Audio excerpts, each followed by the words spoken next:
So what advice would you give to people who are in similar situations that you were in that are considering coming to Real? Because it isn't going to be easy. I left my brokerage when it was at the peak. Most people don't make a decision like this when they're absolutely crushing it. The year before we went to Real, I think we did like 1.6 billion in sales. So Dave, you've been with us for just over a year now. I'd love to kind of talk through your journey starting from what made you even want to come over to Real? I get asked that question a lot because I left my brokerage when it was at the peak. Most people don't make a decision like this when they're absolutely crushing it. I mean, the year before we went to Real, I think we did like 1.6 billion in sales. That's awesome. And there were so many reasons that it was time to make a change. And then there's reasons why I picked Real.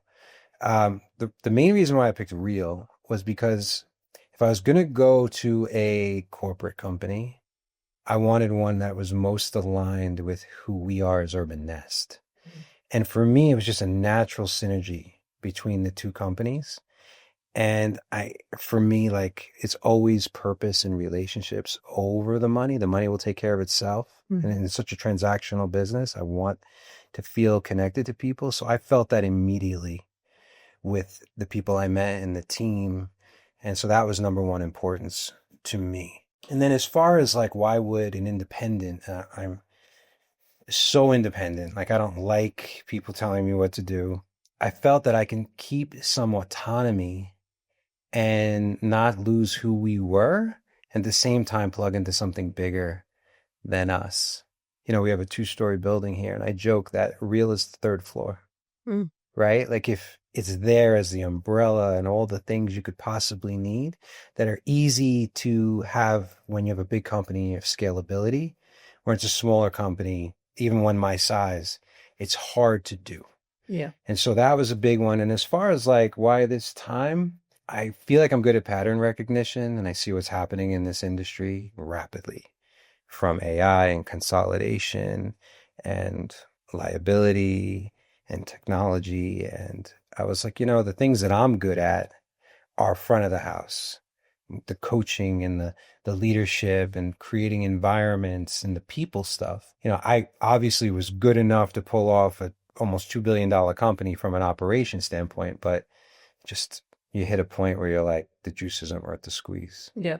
So But you said you were an independent person. So talk to me about that transition. Any transition to a new brokerage is going to be a little bumpy. yeah, How did you find how were you able to give up control? it was not easy. I'm not gonna lie.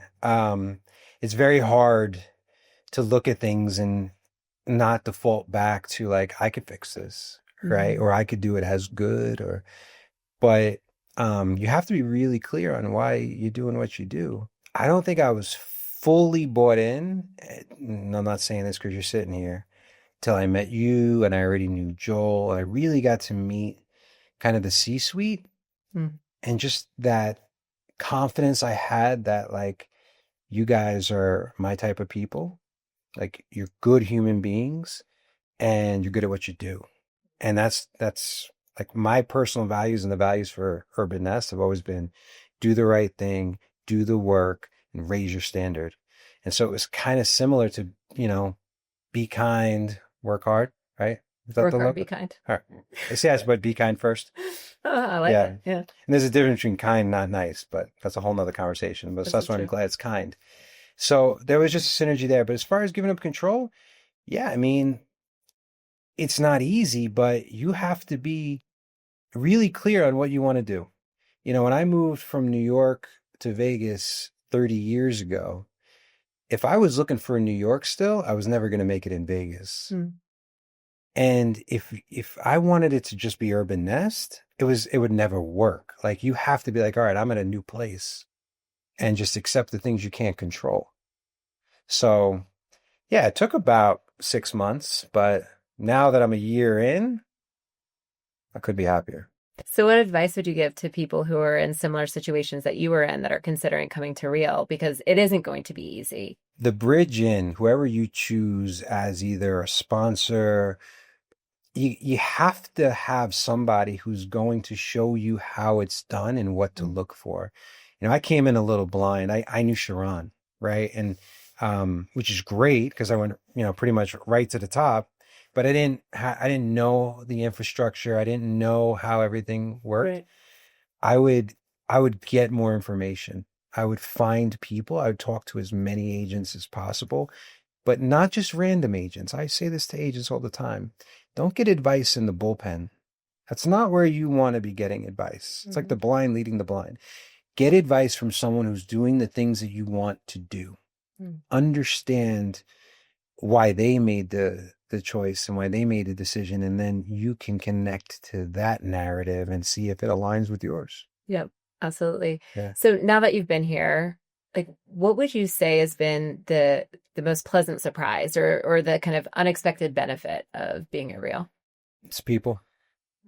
The more people I meet, the more I feel like I'm a part of this.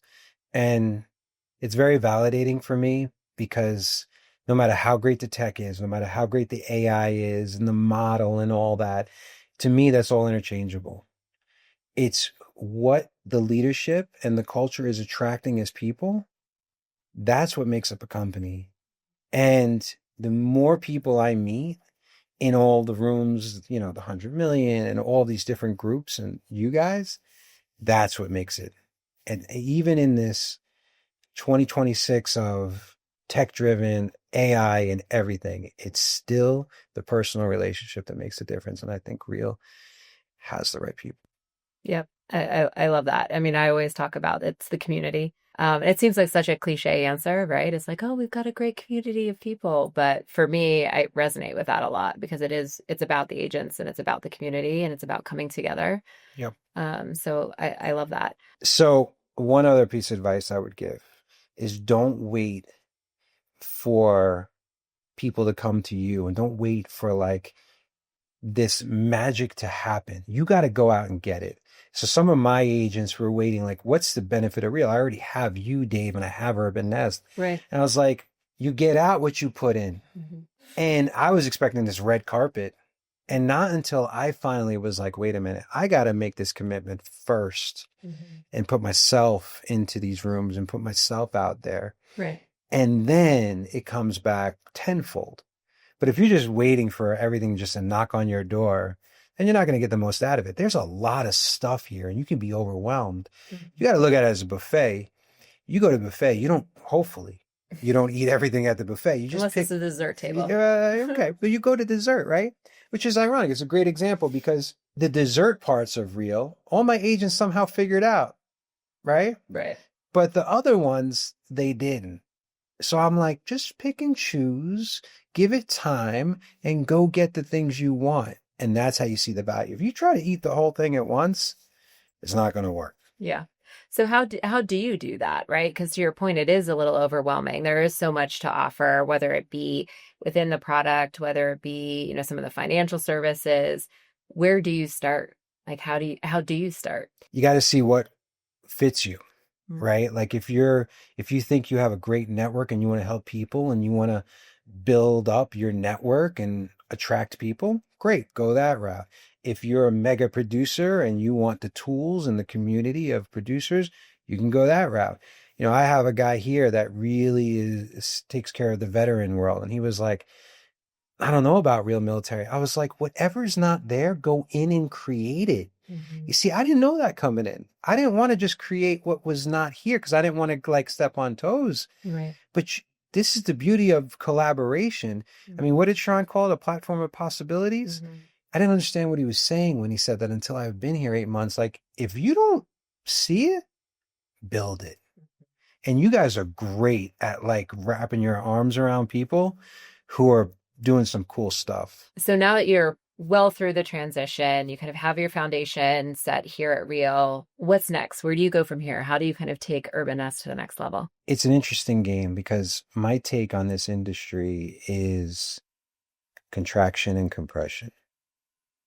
And not to be the bearer of wonderful news. So quality over quantity is going to have to be the game. I see Real having a seat at the table. And I kind of look at it like the 5 families, right? But with all this consolidation, it's going to be really hard to survive if you're not positioned correctly, especially when the music stops, right? As a saying, you're either at the table or you're on the menu, Mm. right? And so that conversation needs to cascade down to the agent.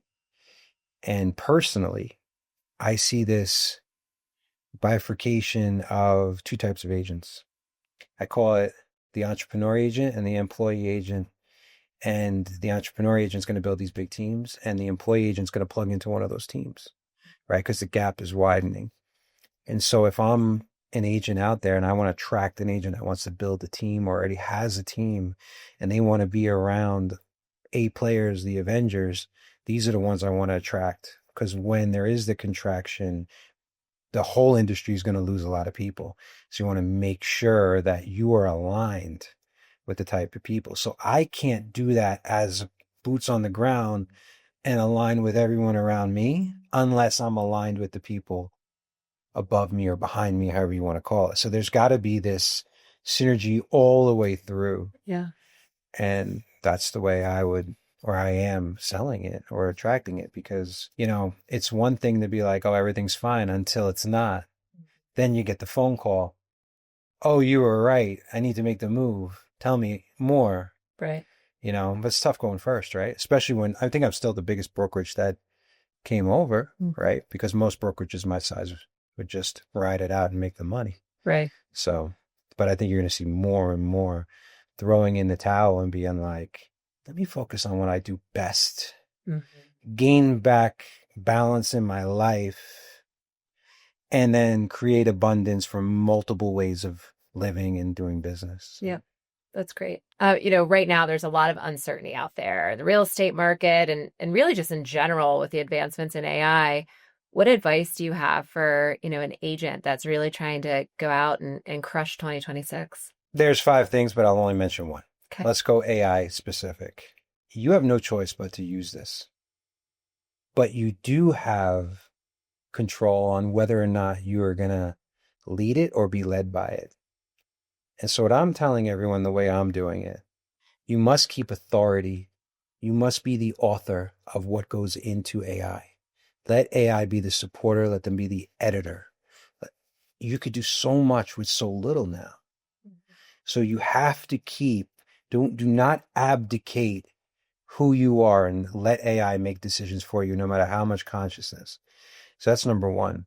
Number 2, if you're not using it, you are out of business already. So I was in the top 1% users of ChatGPT last year. That's awesome. Yeah.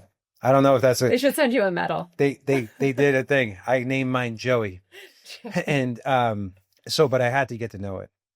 Had to break it and try to break it and challenge it and let it get to know me. And now it gives me back information that is really impactful. And to ignore a tool like that, you're just basically setting up your retirement plan. So maybe that's not a way to like go crush it, but it's a way to not become obsolete in 2026 and beyond, because it's going to be that fast and the window will close. Yep, absolutely. That's very good advice.